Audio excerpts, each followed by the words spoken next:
Hello everyone, हामी चाहिँ grade 7 साइन्सको च्याप्टर 6 हिट स्टडी गरिरहेछौँ र हिटको हामीले अगाडि थ्योरिटिकल पोर्सन हेऱ्यौँ र अब हामी हिटको चाहिँ एक्सरसाइज हेर्न गइरहेछौँ है। त्यहाँ कस्तो खालको के एक्सरसाइजहरू छ, कसरी गर्न सकिन्छ भन्ने कुराहरू हैन, ल यसको बारेमा हेरौँ है त।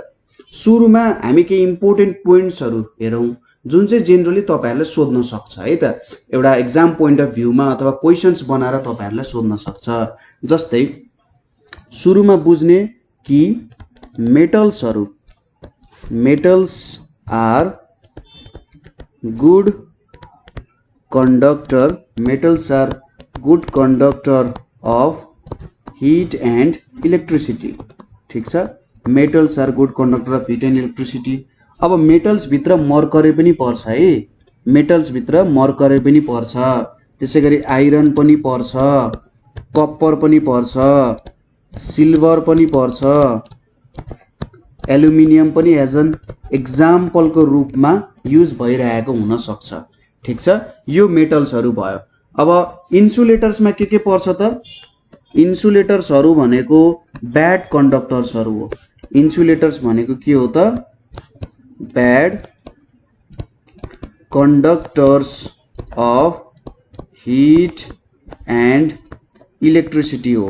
ठीक छ, इन्सुलेटर्सहरू भनेको bad conductors of heat and electricity हो। यसमा सिल्क भयो, प्लास्टिक भयो, त्यसैगरी वुड भयो, त्यसैगरी लिक्विड मर्करी बाहेकको सबै लिक्विडहरू भयो, एयर भयो, यिनीहरू कुराहरू चाहिँ जेनरली इन्सुलेटर्स हो भनेर भन्न सकिन्छ। त्यसैगरी अर्को पोइन्ट के छ भने mercury is liquid in room temperature. ठीक छ, मर्करी चाहिँ रूम टेम्परेचरमा लिक्विड हुन्छ है, यो कुरा पनि बुझ्ने। त्यसैगरी के हुन्छ भन्दाखेरि इन डबल ग्लास्ड वाल्स है त, in doubled glass walls of के त थर्मस फ्लास्क के हुन्छ त? Vacuum is present. के हुन्छ? भ्याक्युम इज प्रेजेन्ट हुन्छ र यो भ्याक्युमले के गर्छ त? Protects heat loss due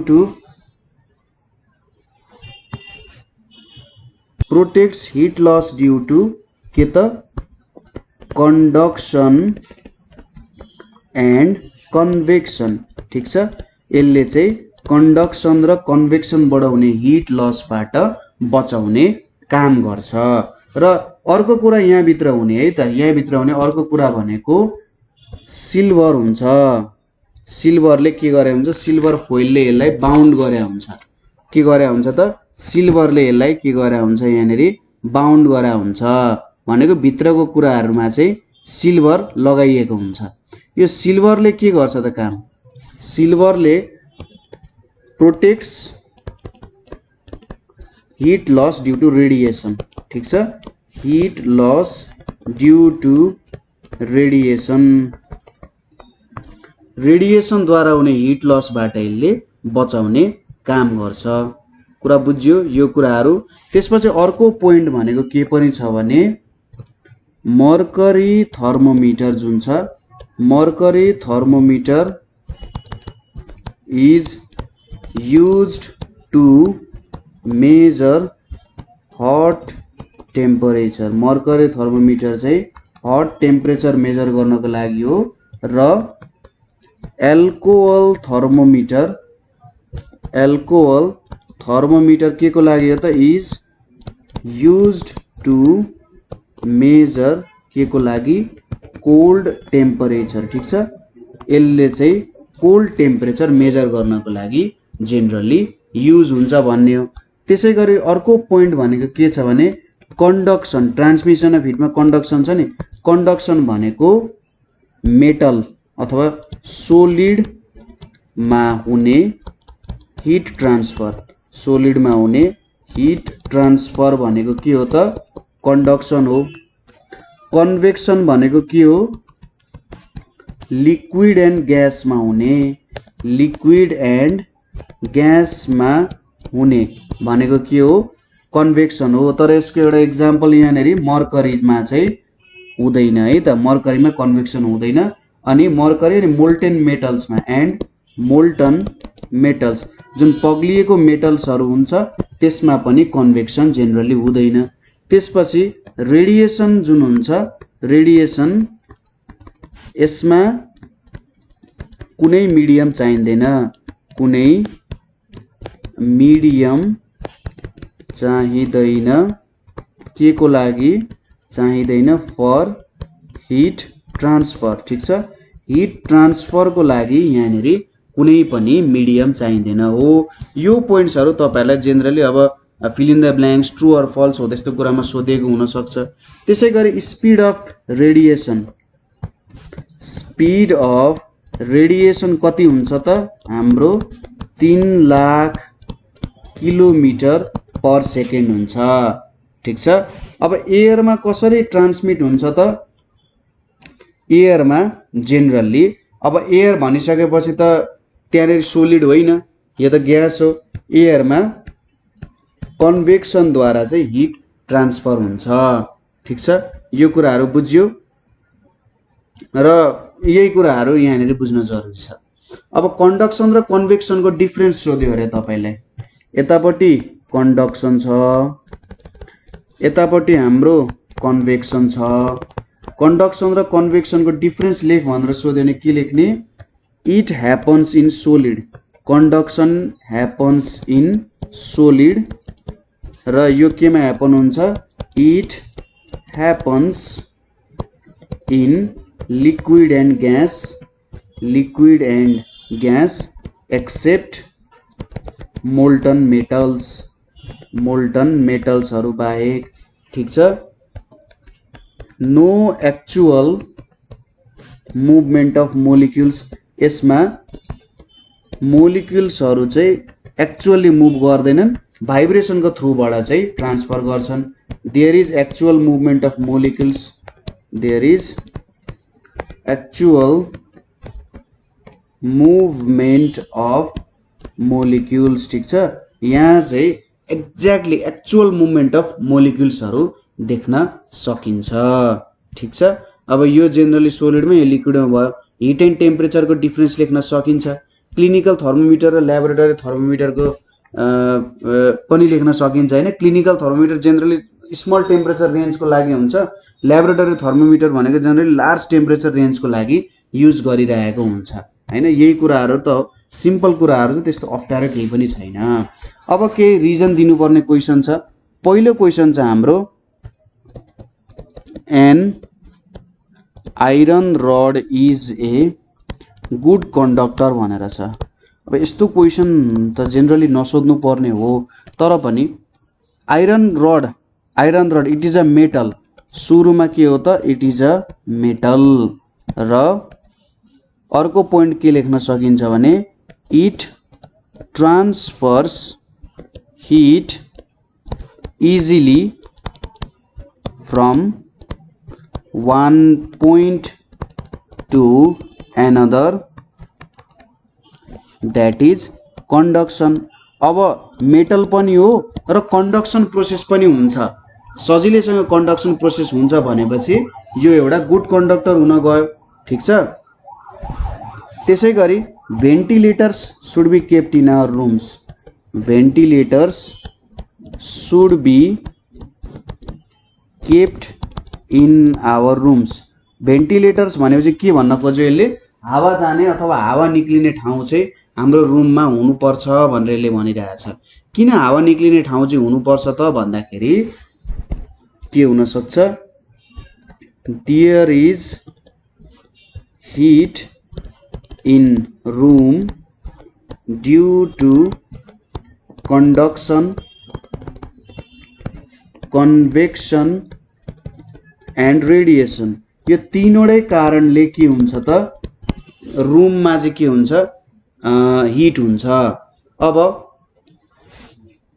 if there are ventilators, if there are ventilators, यो भेन्टिलेटर्सले के गर्छ, then cold air can take place of hot air while hot air के हुन्छ, blows away के हुने भयो त, अब जुन हावा त्यहाँ रुम भित्र हुन्छ त्यो हावा त एकदम तातो हुन्छ। अब भेन्टिलेटर्सहरु छ भने के हुन्छ, तातो हावा बाहिर जान्छ, चिसो हावा भित्र छिर्छ, जसको कारण चाहिँ के हुन्छ, रुमको टेम्परेचर चाहिँ मेन्टेन भइराख्न सक्छ। त्यसैले यदि रुमको टेम्परेचर मेन्टेन गर्नुपर्ने छ भने भेन्टिलेटर्सहरु हुनुपर्छ। तेस्रो क्वेशन के छ भने vacuum is made between the walls of thermos flask, between the walls of thermos flask भनेर भनियो। Vacuum is made between the walls of thermos flask भनेर भनिएको छ। किन त भन्दाखेरि पहिलो कुरा भनेको vacuum is bad conductor of heat, ठीक छ, भ्याक्युमले बैड कंडक्टर अफ हिट हो, हिटलाई त्यतिकै बाहिर जान दिँदैन, यो पहिलो पोइन्ट भयो। दोस्रो पोइन्ट भनेको इट प्रोटेक्ट्स भनेर भन्न सकिन्छ, it protects the double walled भेजल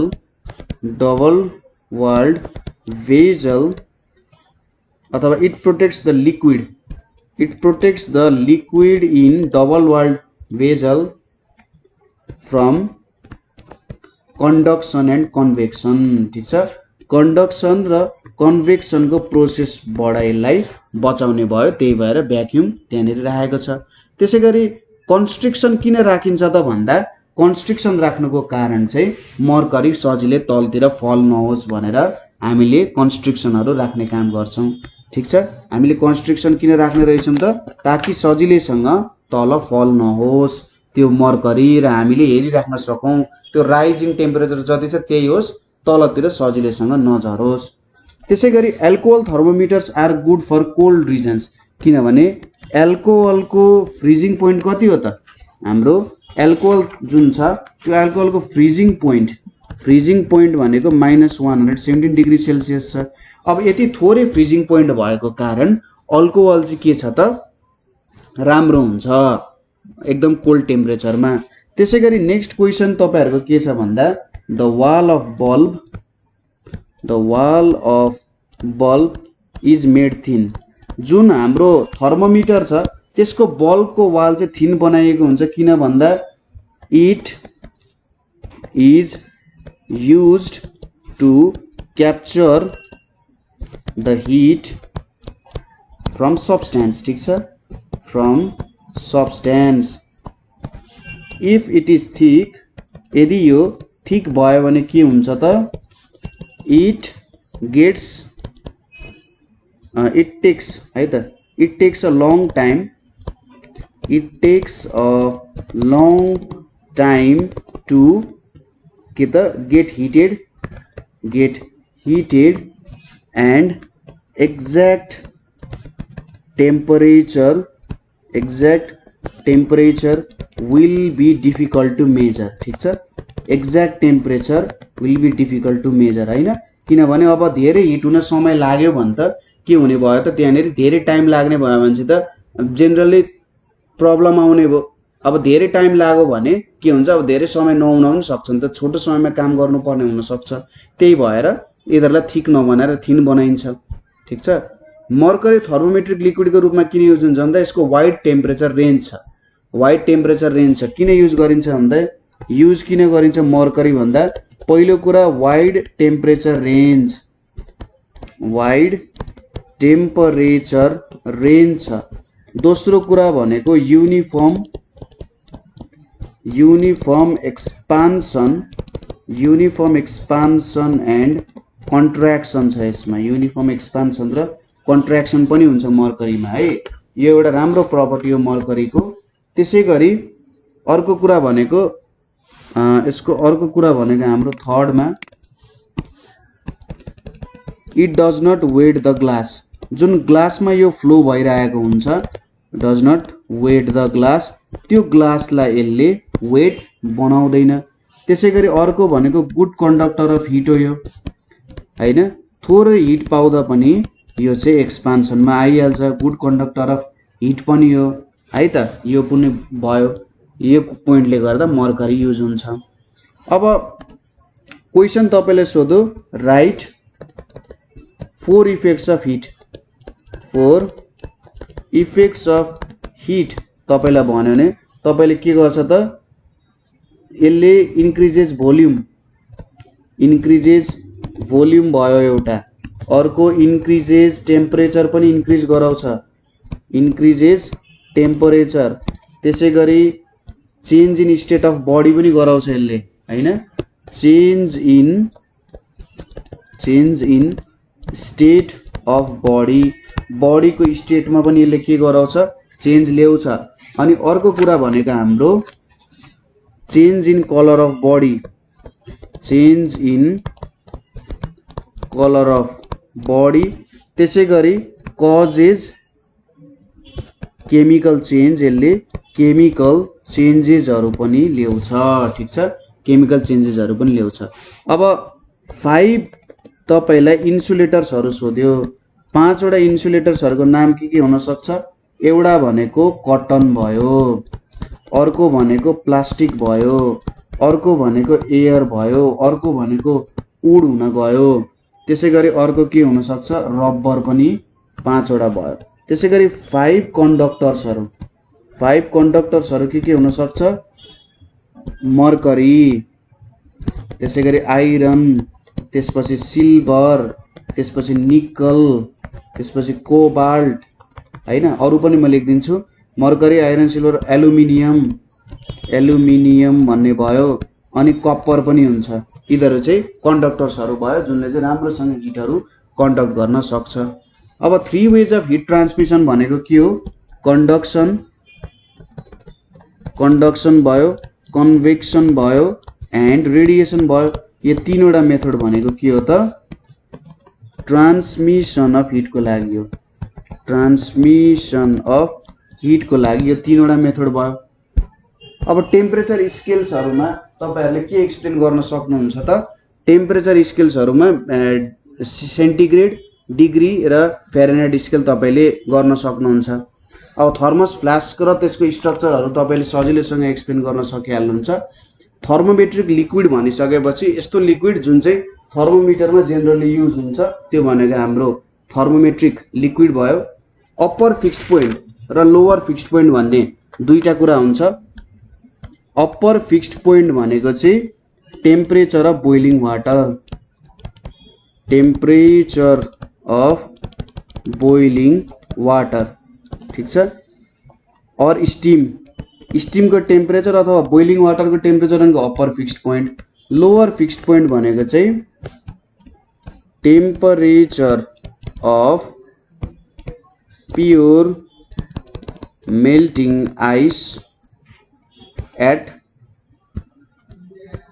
760 mm of Hg, यो भनेको हाम्रो लोअर फिक्स्ड पोइन्ट, सरी यहाँ अप्पर फिक्स्ड पोइन्ट यूएफपी हुनुपर्ने, यूएफपी र एलएफपी है त लोअर फिक्स्ड पोइन्ट यो भयो। यति हाम्रो भयो, यहाँनिर आयो है। अब कन्भेक्सन करेन्ट एक्सपेरिमेन्ट गर्नको लागि तपाईले जस्ट के गर्ने, एउटा भाँडो लिने, यो भाँडोमा पानी राख्ने, पानी राखेर यसभित्र पोटासियम परम्याग्नेटहरु राख्ने, पोटासियम परम्याग्नेट राखेर यसलाई हिट गर्ने। यसरी हिट गरेपछि तपाईहरुले सजिलैसँग देख्न सक्नुहुन्छ त्यहाँनिर कस्तो प्रकारको आइरहेको छ भन्ने कुराहरु, कन्भेक्सन करेन्ट देख्न सक्नुहुन्छ। अनि तपाईहरुले एक्जाममा ल्याबोरेटरी थर्मोमिटर बनाउन सोध्न सक्छ, ल्याबोरेटरी थर्मोमिटर बनाउन सोध्न सक्छ। अनि अर्को कुरा भनेको क्लिनिकल थर्मोमिटर सोध्न सक्छ, क्लिनिकल थर्मोमिटर। यो दुईटैको फिगर तपाईले राम्ररी बनाउन सिक्नुपर्छ। थर्डमा भनेको थर्मस फ्लास्क, थर्मस फ्लास्क बनाउन पनि तपाईहरुलाई सोध्न सकिरहेको हुन सक्छ। यस्तै यस्तै क्वेशन्सहरु जेनरली सोध्छ है त हिटको टेपबाट, ठीक छ। ल अब हामीले यहाँनिर यो कुराहरु हेरिसक्यौ। यहाँ भन्दा उता कुनै एक्सरसाइजमा तपाईलाई प्रब्लम भयो भने 9849595895 मा कल गर्न सक्नुहुन्छ। नेपाल अनलाइन स्कुल हेर्दै गर्नु होला। कुनै ठाउँमा प्रब्लम भयो भने जस्ट मेसेज गर्ने, कुराहरु सोध्ने त हो हैन। र डिस्कसन गर्दाखेरि नै सोलुसन्सहरु जेनरली निक्लिन्छ। ठिक छ, थ्यांक यू फर वाचिङ।